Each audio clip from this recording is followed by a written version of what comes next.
டிசைனாக சாவுறாங்கன்றது தெரியுமா? எல்லோரும் ஒரே மாதிரி சாவலன்ட்டு உங்களுக்கு. சொன்ன பொய்க்கு ஏற்ற மாதிரி சாவாங்க. பணத்தை பார்த்தா கண்டுபிடிச்சிடலாம். அப்படி மலர்ந்து சிரிப்பாக இருக்கும் அந்த பணம். அவ்வளோ சந்தோஷமாக இருக்கும். அப்படி பார்த்தா அப்படி மலர்ச்சியாக இருக்கும். அது உள்ள அவ்வளோ பொய் இருந்தால் ஒன்று இருந்துக்குது. பணம் மலர்ந்து இருந்தோடனே அந்த உடம்புக்கு ஒரே சந்தோஷம். இந்த சனிக்கிட்ட மாட்டின்னு மூச்சிருந்தோம், வெளியே போயிட்டா.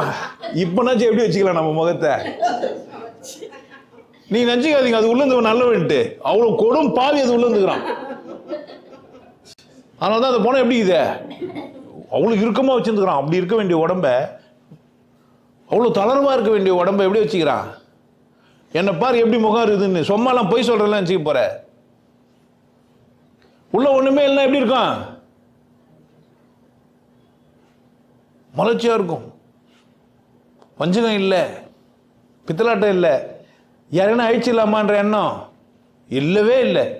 எப்படி இருக்கலாம்? மேக்கப் சாதனம்லாம் தேவையே இல்லை. அகத்தின் அழகு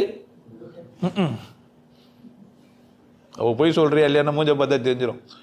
ஓ, அத்தனையும் நடிப்பா. நீ உண்மையாக இருந்தால் சுற்றி போய் இருக்குது தெரியும். ஆனால் நீ உண்மையாக மட்டும் ஆகவே முடியாதியா? உண்மையாக ஆகக்கூடாதுன்றது தான் இப்போ உண்மை. நீங்கள் உண்மையாக வெளியெல்லாம் இருக்கக்கூடாது, ஆபத்தாகிடுவீங்க. நீங்கள் பாட்டு உண்மையாக இருக்கலாம், எல்லாருக்கும் காட்டலாம், எல்லாத்தையும் அவுத்து போட்டு போகலாம், எல்லாம் பார்த்துக்கிட்டோம். உண்மையாக என்ன ஆகும் நம்ம நிலமை?